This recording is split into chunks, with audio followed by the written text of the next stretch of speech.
You're listening to the Cricket Podcast. Hello, everyone, and welcome to the Cricket Podcast, where the IPL has returned. We'll be talking about the action from the weekend. We'll be talking about the implications when it comes to the availability of overseas players. We'll be talking Virat Kohli's retirement from Test cricket, and if we have time, we'll squeeze in a little bit of England Test team action too, as they prepare to take on Zimbabwe later this week. I'm Jack Hope. I'm joined by Max Rowe Brown for that smorgasbord of cricketing news discussion. How you doing, Max? Hello, I'm good. It's nice to be back. It's been a little while, isn't it? But a week or so off. Yeah, I've been on 2 holidays. It came out like, I don't think it was a great break for the tournament.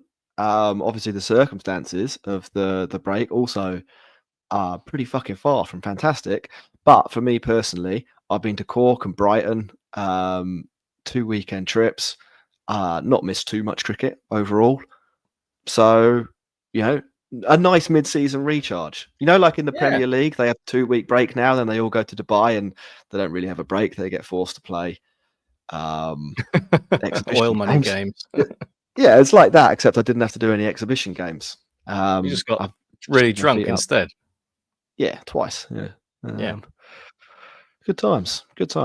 And in a way, I'm glad it's all over. I can go back to normal life as well. Yeah, I don't know how long you can keep that up, can you? This is questionable. There are people who've tried. Out there. Normally, it doesn't end well, does it? No, we won't name names. There we go. Look, before we get going, we should say that you can head to the show notes for a few links to our sponsors, BetterHelp being one of them.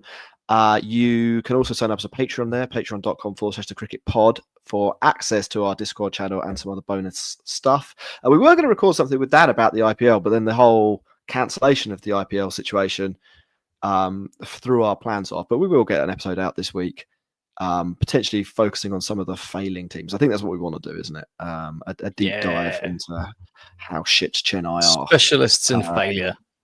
The Specialists in Failure podcast. Yeah, that's a good. Yeah. We'll call it that. Speaking of Chennai and Specialists in Failure, I've got ESPN up, and one of the articles on the front page about it all describes CSK as bottom scrapers.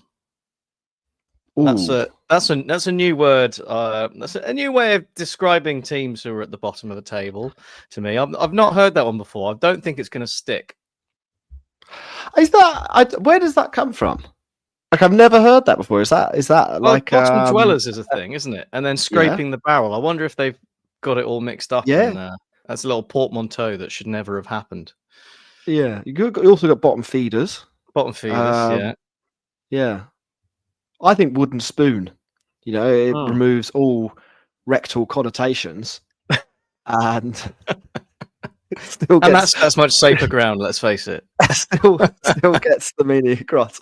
Look, Max, I think the big news we should probably start with, and we will talk about some of the games. I mean, as the season was going, there are quite a few of the games that we would have been talking about, or we'll talk about. There's a distinct lack of consequence, should we say, to the outcome of those. So, yeah, it might not be like deep dives into loads of the matches, but we will. Obviously, there's a Delhi game that has connotations. Punjab wins. We'll get to all of that probably in part 2, but we should maybe start, Max, with the state of the tournament as is. And I'll ask you a really general question first up. Is the IPL in disarray? What's going on? Like, how do we compute the remaining fixtures and what are the kind of implications, I suppose, in terms of, will the tournament winner have an asterisk because of what will happen to a large number of the overseas players? It does kind of have a Liverpool 2020 vibe to me, the whole thing. I mean, Liverpool were always going to win the league in 2020 when COVID hit and everything paused and then started again with empty stadiums and all the weird stuff like that. But it always felt a bit odd, didn't it? Like, they won it and they deserved to win it, but at the end of the day, they didn't get to celebrate it, and it felt a bit strange. And there's something of that in this, I feel, probably a bigger asterisk, if anything, because it is a bit weird to start a tournament with one set of players and end it with another. And I know it's only the overseas players that are, affected for the most part, but it's resulted in some strange last-minute replacements and rebalancing of sides, and it's not good for continuity of the tournament, is it? So it's not like it would have been. So any result, you can't really argue any result is a fair reflection of the entire year, I suppose, because any one of those replacement players could come into the final and bang, and Johnny Bairstow could score 100 in replacing Will Jackson and win the final. It would be quite odd for that to happen, but it's possible. So it does make it a bit weird. But let's be honest, there's not really any way around it, is there? Like, it's back on. They've kept the same format. Nothing's changed, which you could argue is questionable in itself. And they're gonna finish it, and some of the players have got to go away because of other commitments.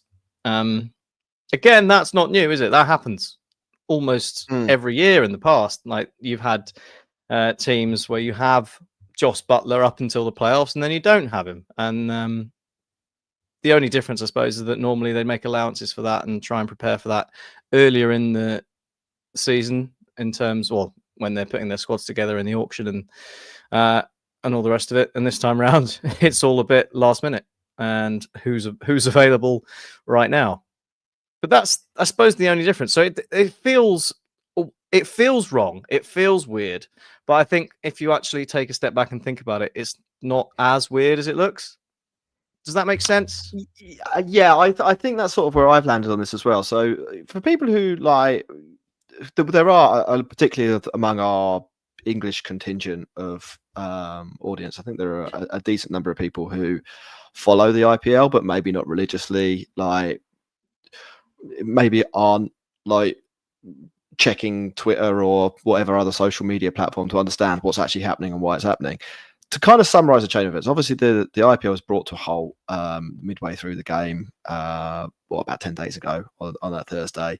A couple of days later, a ceasefire is agreed, so they decide they're going to complete the season.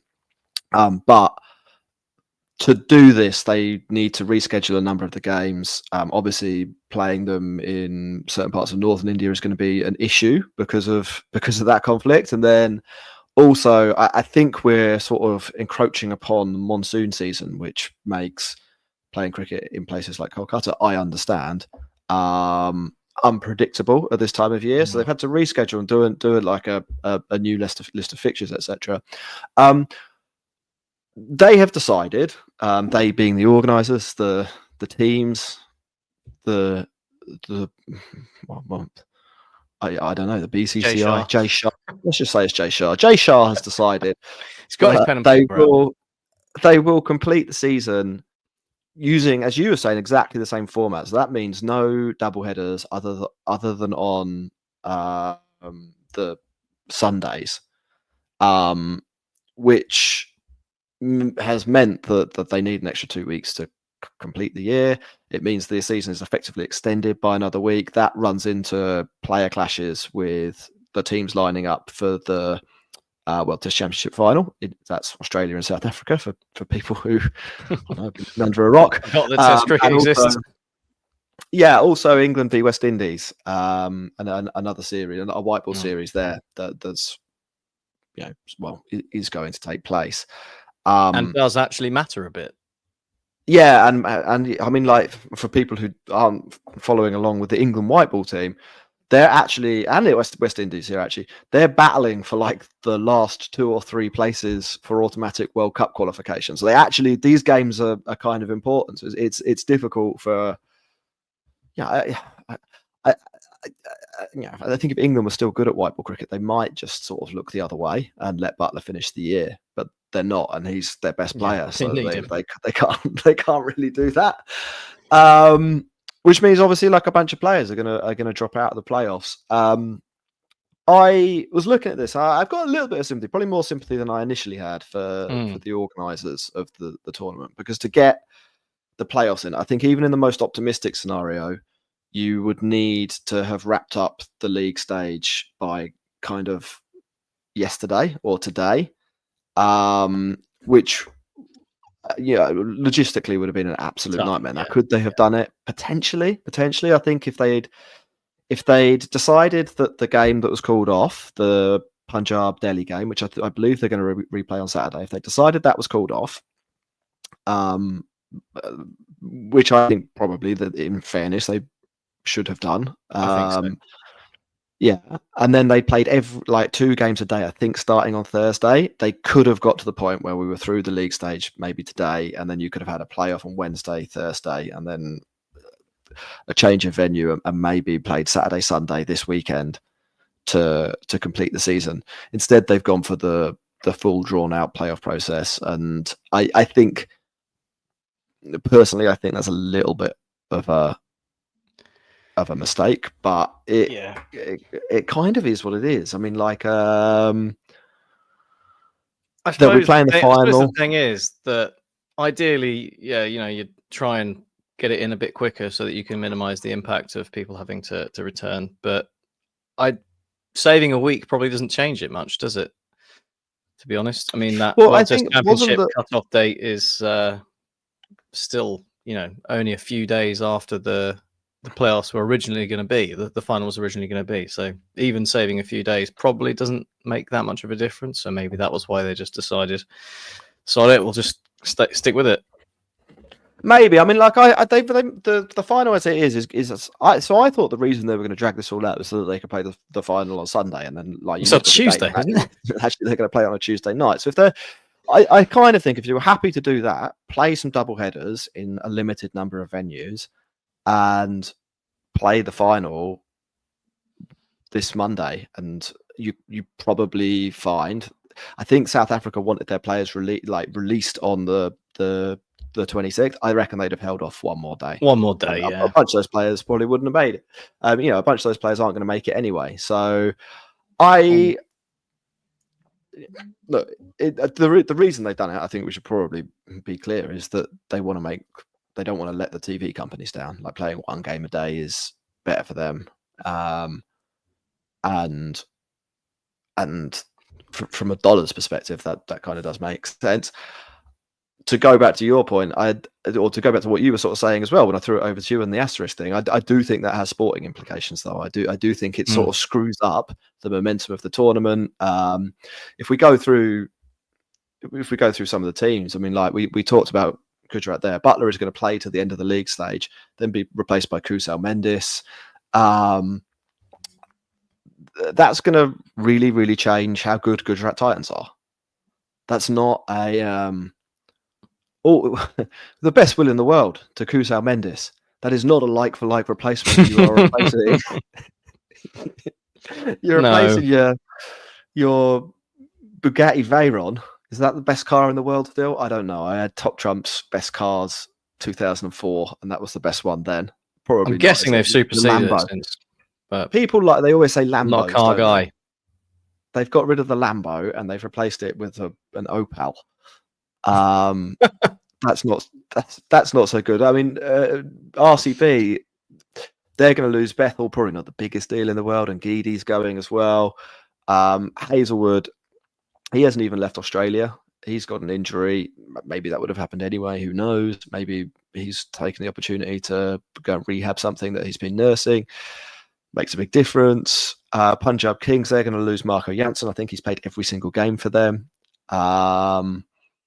That's, a little bit of a problem. Mumbai, Jacks for Bairstow. Riley Rickleton's going and then being replaced by Richard Gleeson.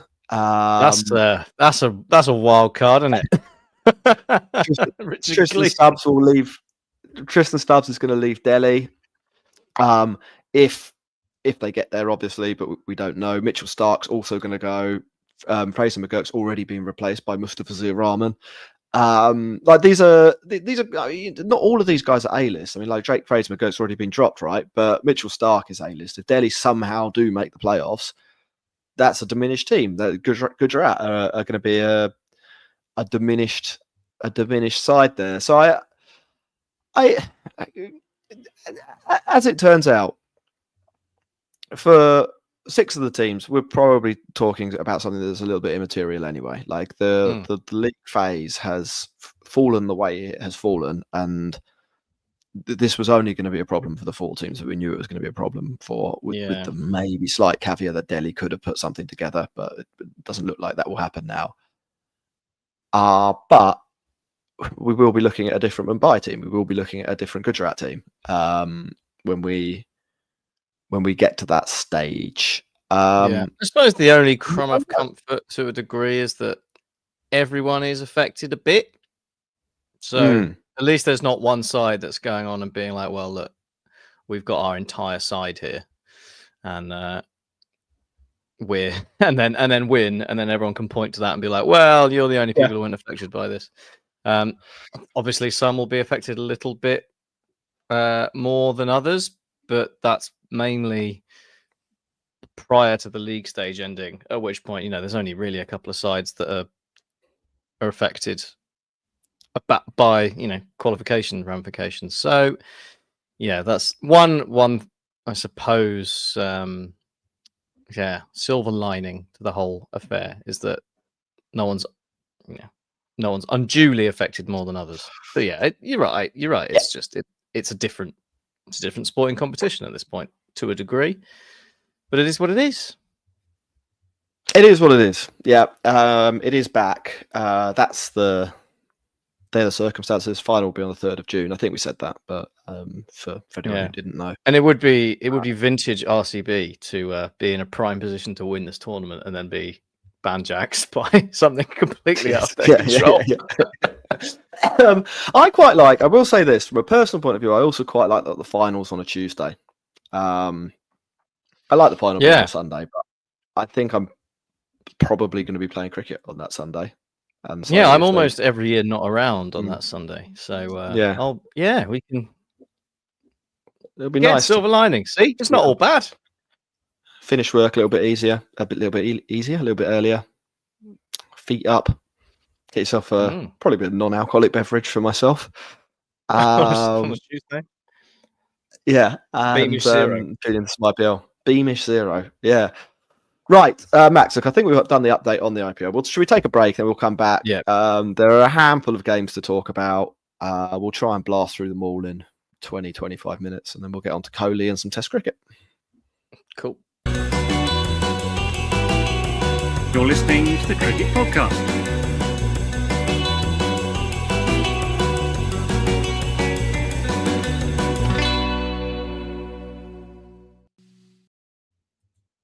Welcome back, everyone, to the Cricket Podcast. If you're watching on YouTube, make sure you click like and subscribe. If you are following on Spotify or Apple or Pocket Casts or... I don't know, they don't really have Google Podcasts anymore, do they? That one's gone. Yeah. Should know more about that, really, running a podcast. Another platform. Click like and subscribe there as well. Your platform of choice.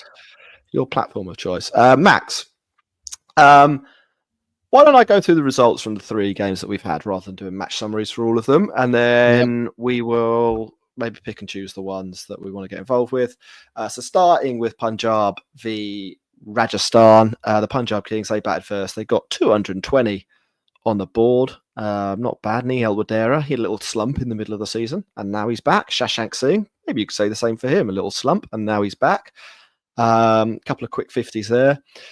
Rajasthan, they came out all guns blazing. The child, Vaibhav, he made a pretty big dent in the score quite quickly, and you were wondering, how are Rajasthan going to fuck it up from here? The way they did it was by all batting really slowly and quite badly, apart from the child and Jaiswal, who's, after I said he was batting a little bit slowly, Jaiswal has gone on a tear this year. He will end up with some good numbers. The openers have been, I wouldn't say rare. Yeah, I will say rare bright spots for the Rajasthan Royals this year. Those openers. Upshot, Rajasthan lose. They finished on 209 for 7. Good result for Punjab. Means they're probably going to go through. No, it means I think that confirmed their qualification. Sorry, it means they're in a really, really good spot for the top two. I should say as well, actually, I've skipped over Saturday's game. RCB v Kolkata Knight Riders. That was abandoned without a ball being bowled, which is always handy if you're doing one of these catch-up episodes. Also on Sunday, Delhi took on Gujarat Titans. Delhi batted well. They did good stuff. 199 for 3. KL Rahul, he hits a century. You're thinking that's not bad. That is not bad. Gujarat chase it down without losing a wicket. That's just nonsense. Sai Siddharthan, he hits his own century in response. Shubman Gill, 93 off 53 balls for him. Didn't even need Jos Buttler, did they? Jos Buttler not even required. Just sitting there with pads on, pad rash for Jos Buttler in that one. And then today, Max, Lucknow, we had some high scoring matches here. Lucknow Super Giants, they bat first. 205 for 7. Nicky P, he's back in the party. 45 off 26 for him. And the openers, Mitchell Marsh and Mark. It's been very much a 3-man team, Lucknow Super Giants batting this year. Marsh and Markram getting runs again. Well done to them. But it was unfortunately for the 5 Super Giants fans out there, it was another sad day as they were, I'm not sure if it's mathematically eliminated. I think there is a net run rate consideration still to make, but their net run rate is so bad that it is effectively an elimination, with the Sunrisers chasing down their score for the loss of just 4 wickets. Abhishek Sharma, 59 off just the 20 balls for him. That's a little bit of a nonsense. Yeah, just 6 sixes in there. Just doing some good stuff. I realise I've not mentioned a single bowler in there because bowlers don't matter. They are irrelevant. Max, what does this mean for the IPL? Where are we at? Which of those games did you enjoy? What now? Well, it means that there's only 2 sides left to be competing for a final playoff spot, because that's Gujarat, RCB and Punjab all safely through and battling out for a top spot with just the 1 point between those 3. So that's exciting. That's good. Stuff to play for there. Mumbai and Delhi, 1 point separating those 2 as well. But Mumbai's net run rate is substantially better. So that's almost 1.5 points, really. But they do play each other. It's a big game. So yeah, I mean, there is half of the games that are left, I suppose, are exciting. So that's good. I almost think if they want to speed up the tournament, Jack, they should just tell all the other teams not to bother. Just sack it off. What does it matter? We'll just play the ones that we care about that have any impact on the rest of the season. Now, I would like to start with Delhi and Gujarat, because I've seen some chat on the airwaves, Jack, that people are having a go at KL Rahul for batting too slowly. Now, we wouldn't do that. We've never done that. We would never accuse KL Rahul of such a thing. But for once, do we actually have to come out in his defense and say, what are you talking about? Because actually 112 off 65 is a pretty decent score. I think you probably do have to do that. It's not...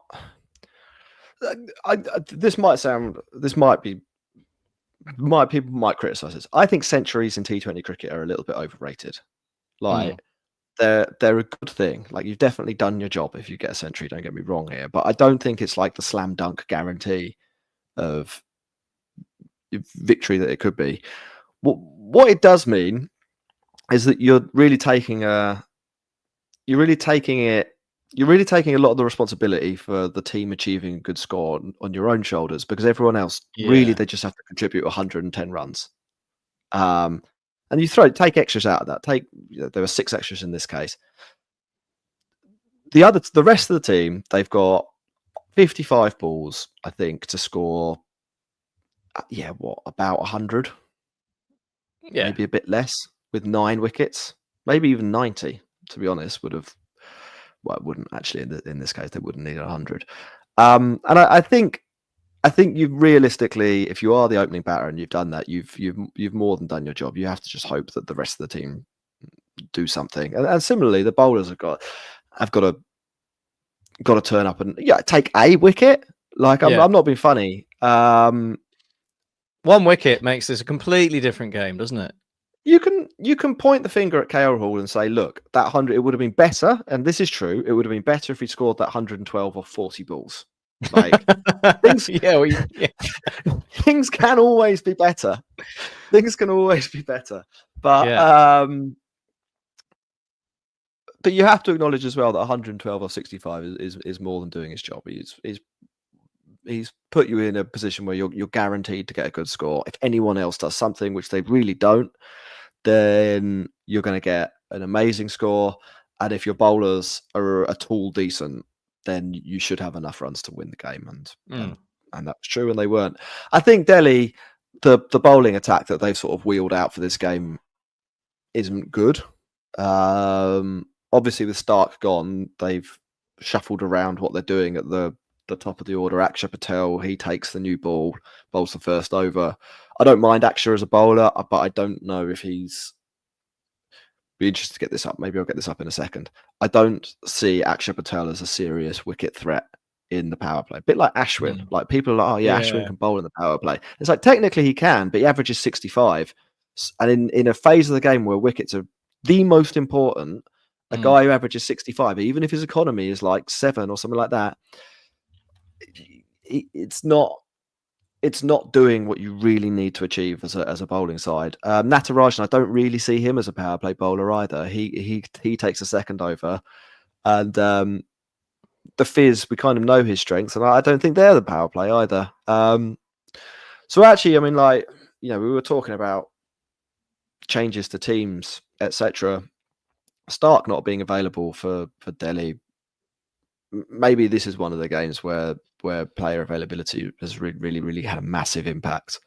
Because if you don't get the top 3 for Gujarat out, you probably need all 3 of them in the first 10 overs. They're going to get 200. Like, you're screwed. So that's my take on this match. Yeah, I think that's fair. I did just look up Akshay's bowling stats. 105 overs in the power play, 20 wickets at an average of 40. So yeah, that's not great. The economy's okay.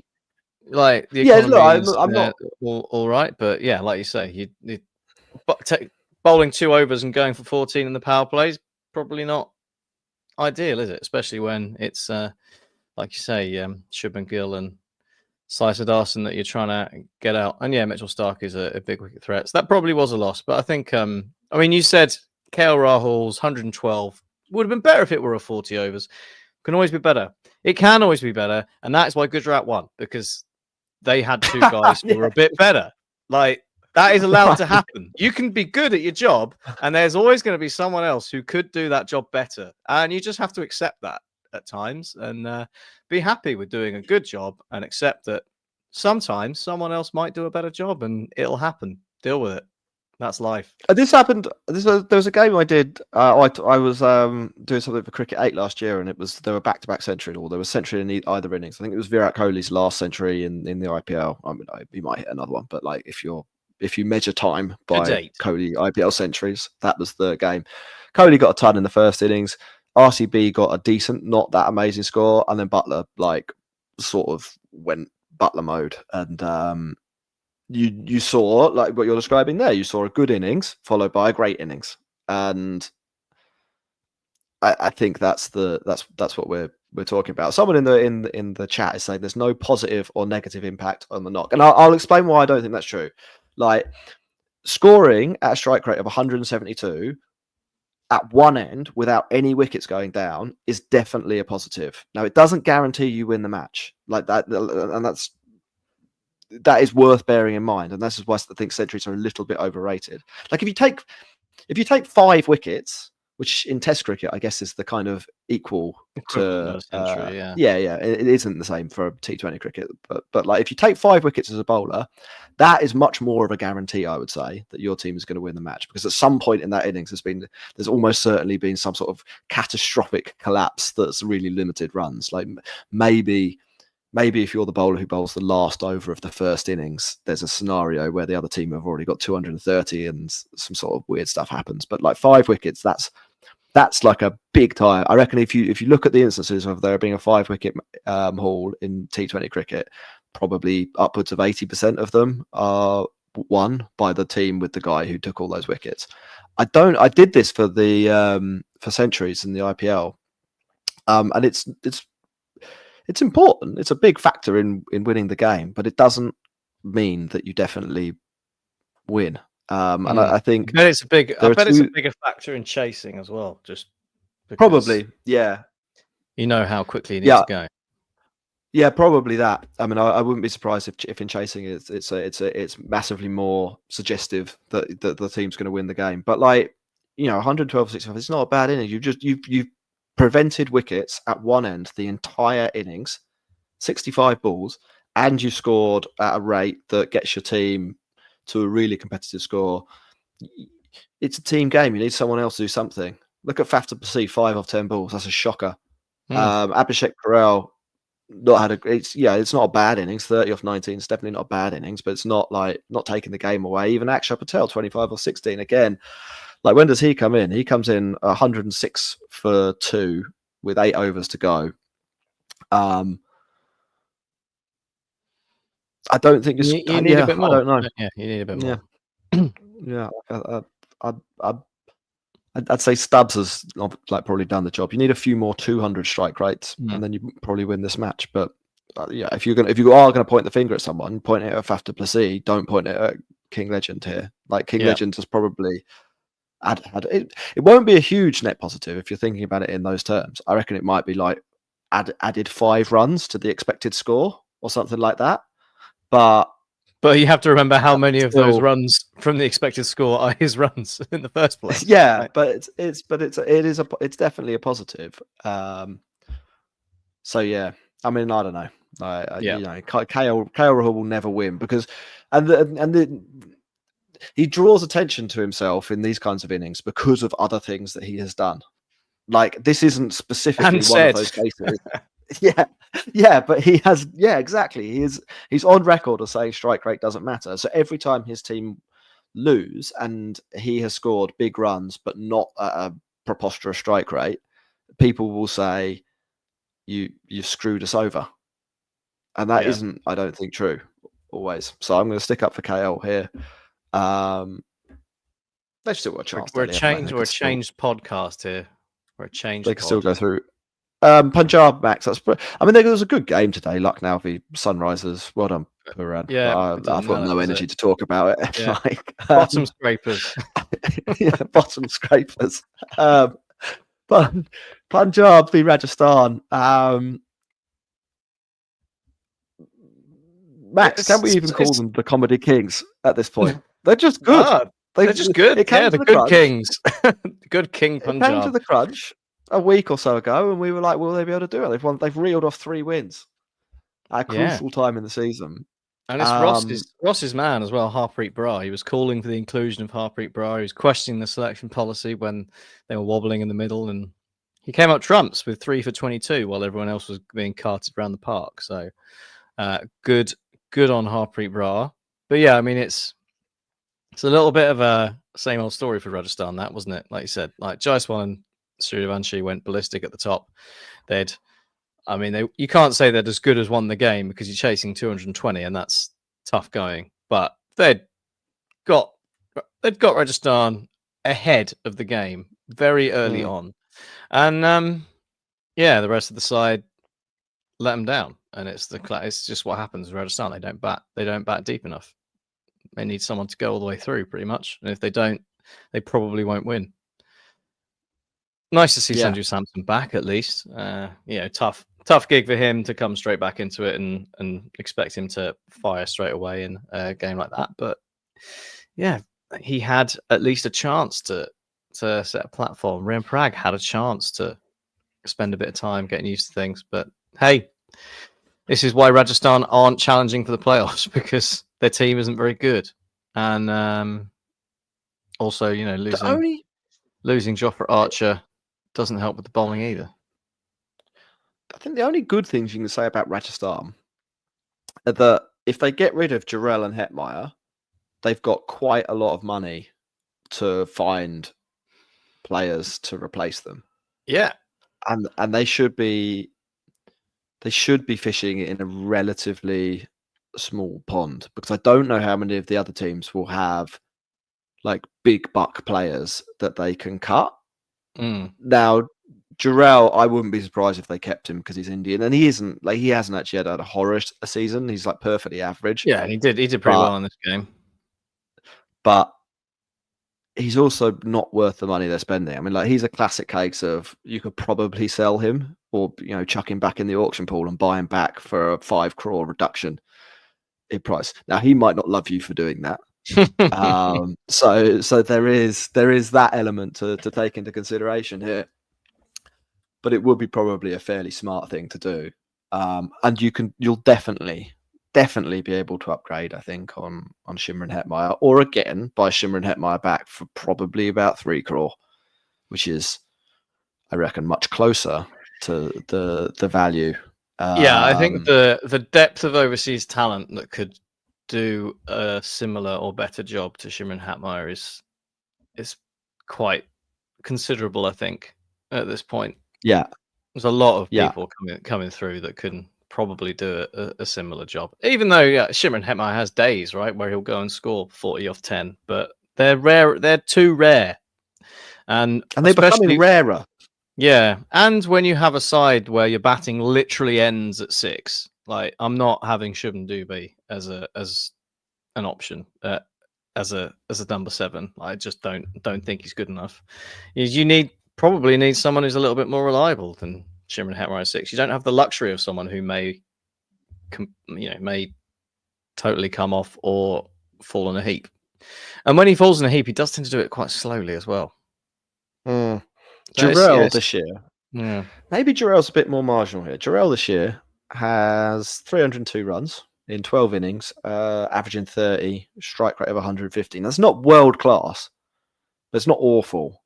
I would still be prepared to cut that and try and buy it back, but I think they'll be a bit nervous. I mean, I just don't think it's worth the money.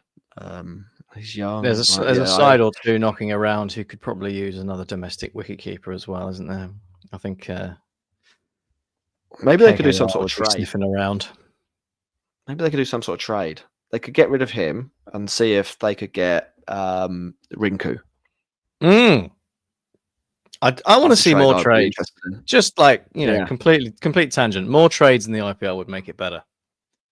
Yeah, and I'm not sure. Makes sense. Not just like here, have Hardik Pandya for nothing. Not those kinds of trades. Yeah. Cool. Look, Max, I think that's most of the key talking points from the games. Yep. Obviously, there's loads of you could get into the detail of the various innings that were played, etc. But we ain't got time for that. We've done a lot of games. If you want to hear our thoughts on the various different teams, we've watched all of them and talked about all of them about 10 times. So, go and listen to. Yeah, there's a limit. There is a real limit to the number of new things we can say, isn't there? Maybe that's especially when they keep fucking doing the same shit. Like Rajasthan, they lose the same way every game. Like they win the game and then they lose the game.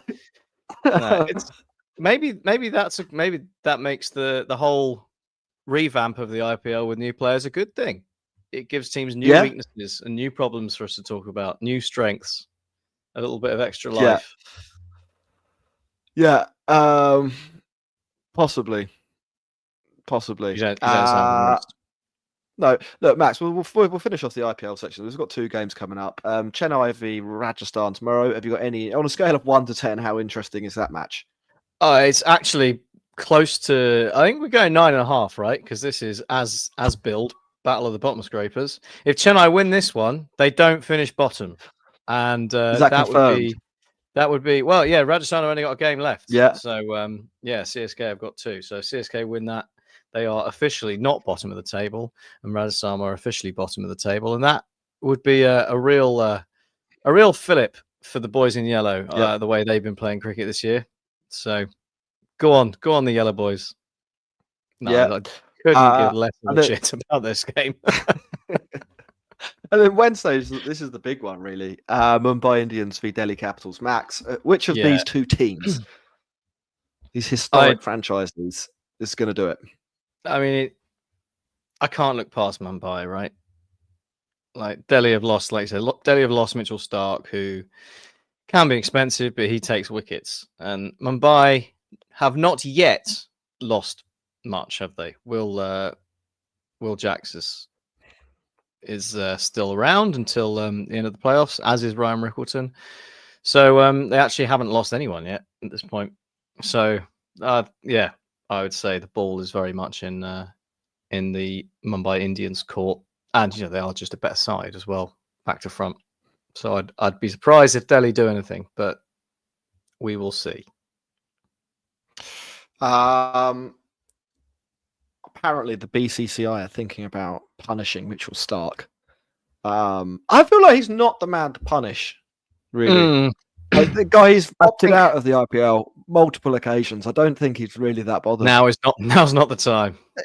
Yeah, like I did wonder about this. I did wonder whether they were going to start handing out the bans to people who don't come back for this, and I do think there really should be a moratorium on the whole thing, because it's a bit much, isn't it, to be enforcing people to return in the circumstances, especially with other considerations, right? You signed up for a thing that was ending at a certain time and didn't have the extra concerns around it in terms of safety. Obviously, like, they're probably okay now. Let's hope so.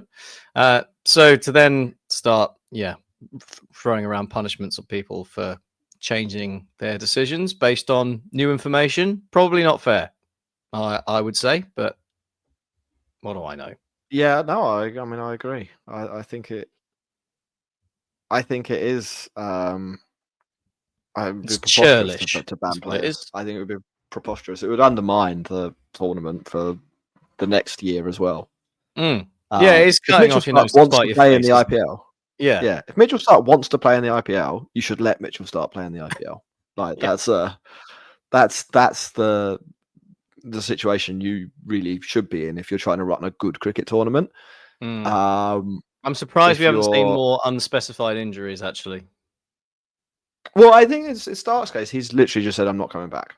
That's my understanding. Like, he didn't even bother coming up with an injury. Who knows what's going on with Hazelwood? We have to assume he's probably injured. Like, that's the information that we have heard.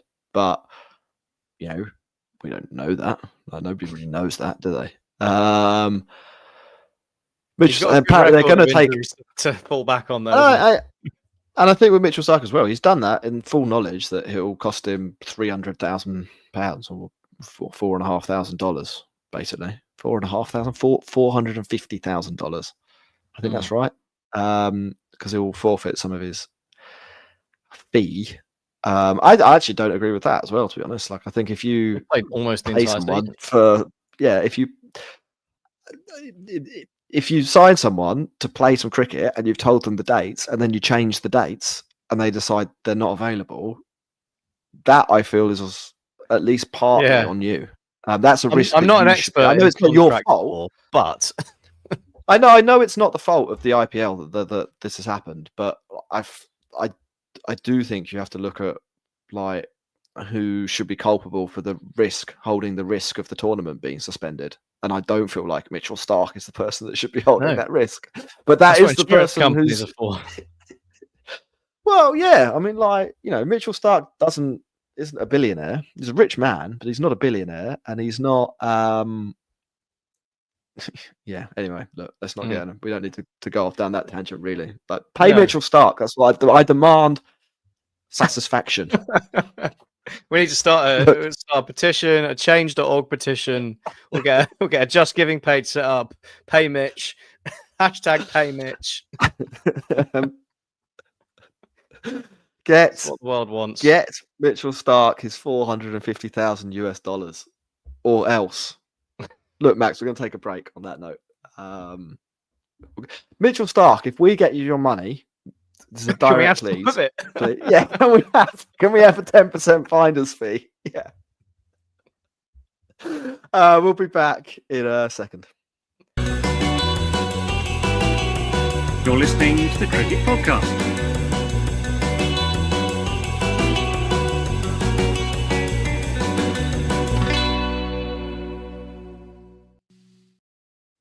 Welcome back, everyone, to the Cricket Podcast. We're going to move into some Test cricket now, switch gears, and we'll start with a man who will no longer be playing Test cricket. Max, the cricketing world was rocked last week.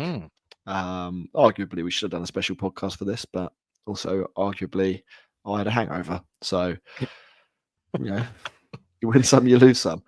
Virat Kohli's retired from Test cricket.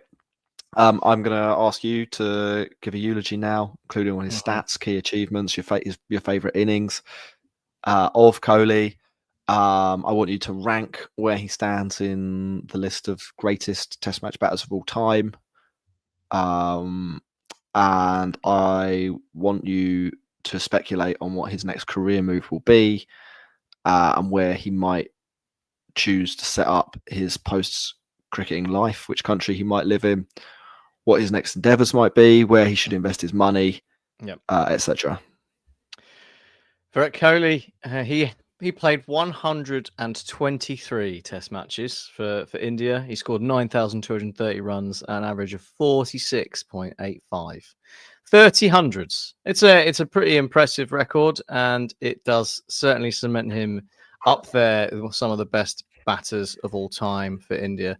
But I think it's more as an all-format guy that he really stands out. I think there was some chat around, on Twitter and in the Discord as well, patreon.com/cricketpod if you want to join. It's good stuff, good chat, about where he ranks in terms of Test cricket for India. And, obviously the big names around him, you got Sachin, obviously untouchable. And then your Sonny G, your Rahul Dravid, and you got, I think, probably doesn't quite hit those heights when you look at the record. And you can argue about the eras that they played in and what have you, but the Test record that Virat Kohli has is noticeably less obscenely good than those guys. So I think, like, on the Test sphere, probably only top 5 ever. Okay. Shocking. For India? For India, yeah. Okay, yeah. But, obviously he's been part of the big 4, so to speak, in world cricket for a long time. So, of the current era, he is, one of the greats, but, probably not quite touching GOAT status. But I think when you think about him as just a cricketer all around, his ODI record is unbelievable. I think he will have to go down as one of the greatest ODI batters of all time. He averaged nearly 58 strike rate. We're still going in that format. Oh yeah, absolutely. Yeah. Just a clip over 93. I think I suppose he's retired from Test cricket, so we're looking at the Test record, and I suppose the question is, you look at it and you stand back and you think of Virat Kohli, the man and the cricketer, and then you look at the Test record and you're a little bit surprised, I suppose, that maybe he doesn't figure in the top greatest of all time kind of category that maybe you'd have expected him to. And I think that is just because of the way the record he's got in other formats, the fact he's played 300 ODIs and over 100 T20Is and has a pretty impressive record in all of those. And just him as just the intensity he brings, he was like the main man for India for over 10 years, right? As the captain, the energy he brought, the intensity he brought, the way he brought his sides with him. And I guess the man Kohli and the character he brought to the Test arena kind of lifts up the entire personality and the entire record he has in people's eyes. And I think that's something that's probably not quite as tangible as the numbers themselves, but is worth figuring when you think about him as a player and what he's done for cricket in India, the poster boy, the main man. You can't say a bad word, man, untouchable, almost godlike status in a way. And that is as much about the way that Virat Kohli plays Test cricket and the energy he brings as it is about his actual batting accomplishments. So we will miss Virat Kohli in Test cricket. There's absolutely no doubt about that. He's a hell of a player and a hell of a guy to watch as well. So it's a shame to see him go. And yeah, a little bit surprised. It's I wonder. I mean, we've speculated that maybe it is a good thing for India to try and move on and look at some of the guys coming through because, yeah, Sai Siddharthan, we just talked about him. He's the kind of guy that could come in and probably be elite. There's so many of them coming through now that look like they could be incredible players, and it's probably a good time for them to get a go. But that doesn't mean it's not surprising that Virat Kohli is stepping aside because he's been the mainstay for a long time, even if his record hasn't been quite what it was. So I do wonder where the decision making lies, whether it's fully Kohli, whether he's got a little nudge from the man who's in charge. He wants to make a bit of a name for himself. I'm not suggesting for a minute that Gautam Gambhir maybe thinks that he's a bigger personality than Virat Kohli, but I could see it. You know, an enforced Jimmy Anderson style retirement, except you don't even get a testimonial this time.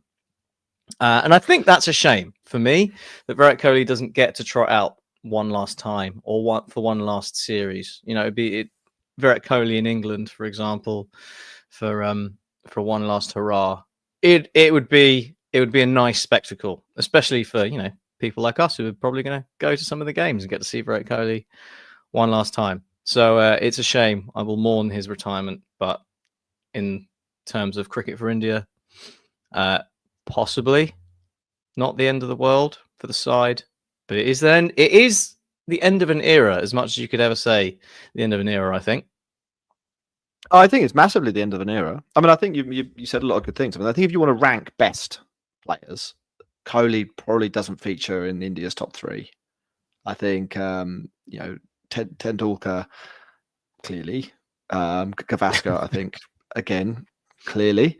And then Dravid is the one where it's a little bit more marginal. But I think you probably have to say that just the sheer longevity of Dravid, you know, combined with the better average, albeit in a better runs. I think that's what clinches it for me. Like, I actually think that Dravid's average of 52 is probably more comparable with Kohli's average of 46 than people think. If you just, you know, obviously look at those numbers, you're like, one is 6 higher than the other. But I think Kohli played in a much harder era to bat in, and that through his career, that was mainly away. But over the last few years in India, it's been a fucking nightmare to bat. I mean, like, India have been doing some wacky stuff with those pitches, so that probably didn't help.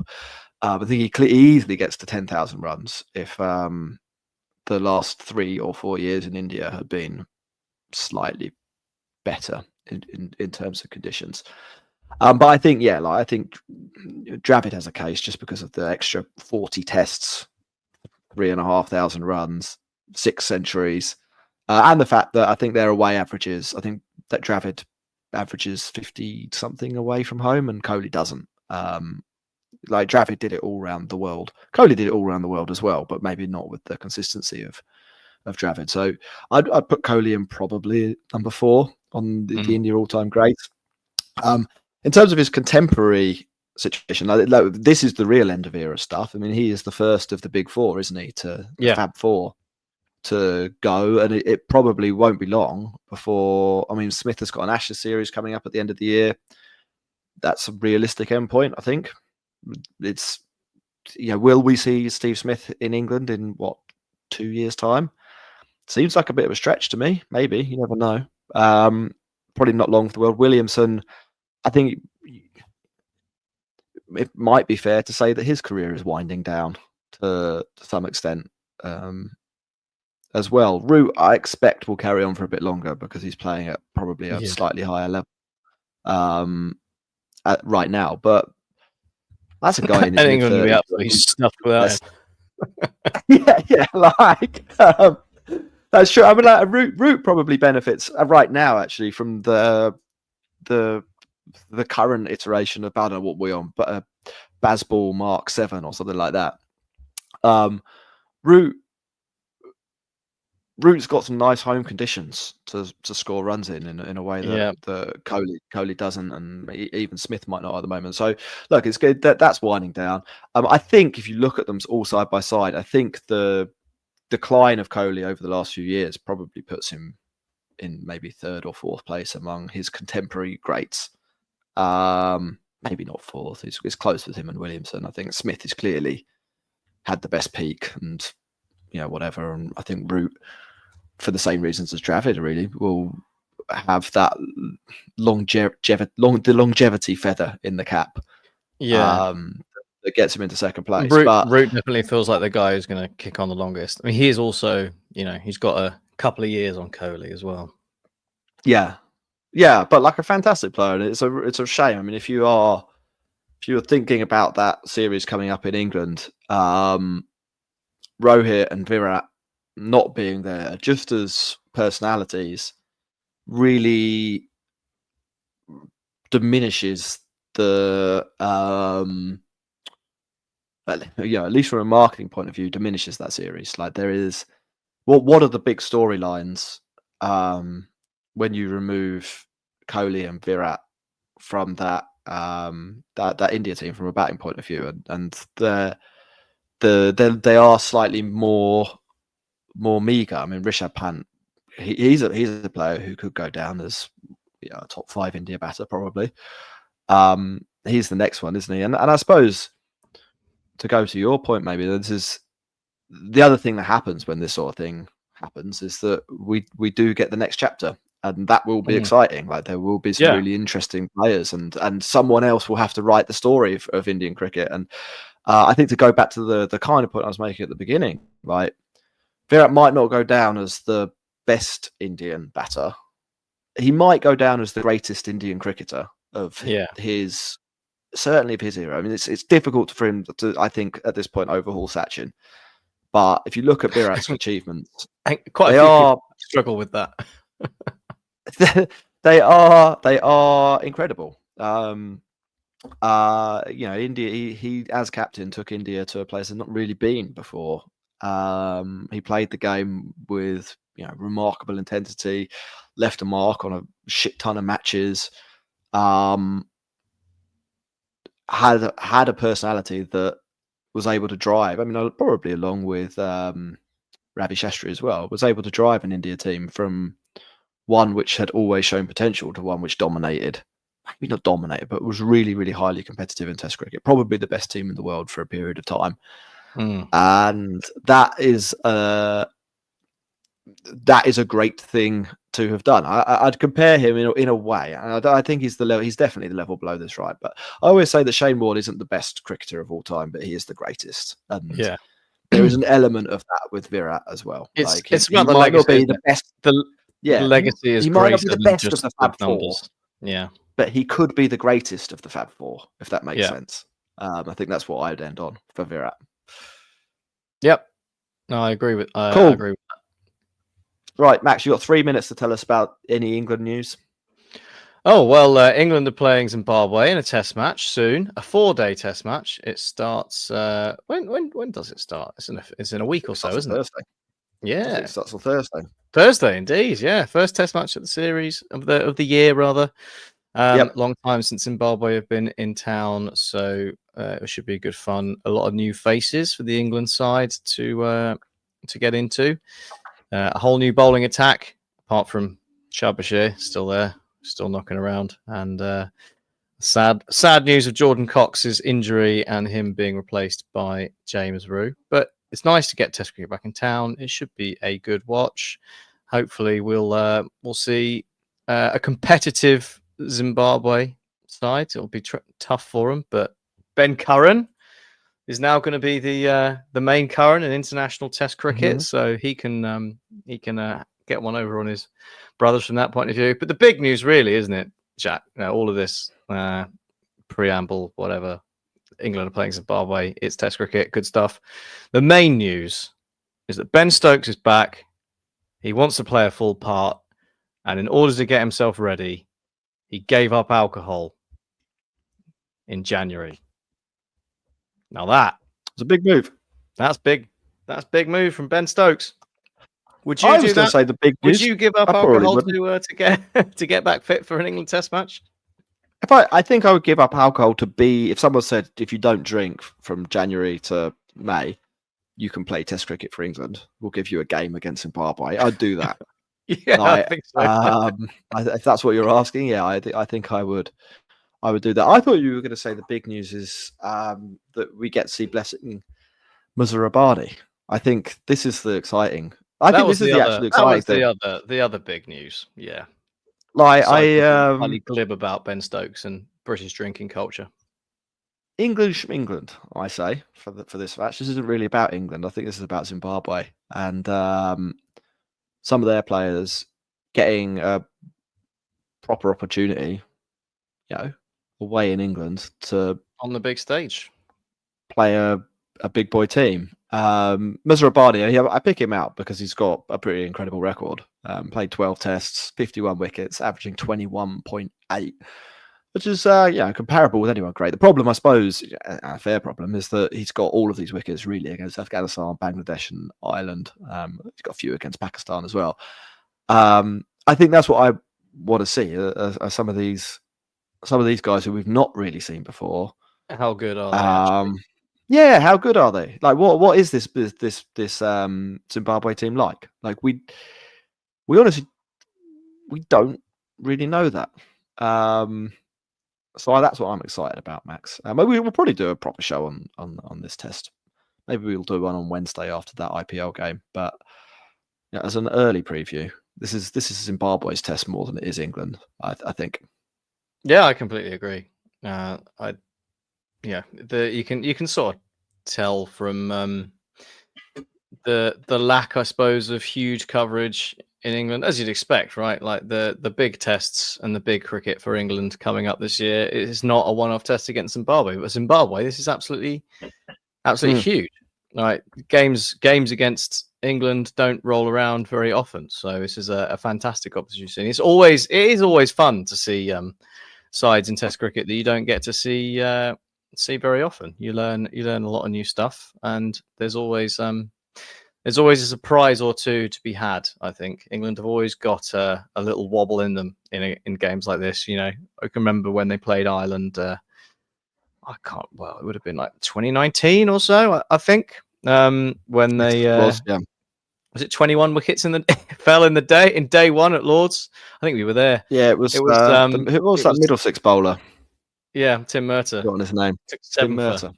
Yeah. And that was that was fun. It was really fun to watch, and there was a real chance of an upset on until Jack Leach scored 90 opening the batting in England's second innings. So, it's good. I'm looking forward to it. Hopefully, we'll get to see something competitive. And the 4 days doesn't come back to bite us with some weather. I was looking at the weather. I think it is going to rain. So, it's England. Can happen. We've had the driest spring ever. First Test match rolls around. Here it comes. Yeah. That's cricket. Look, Max, that's a podcast in the bank.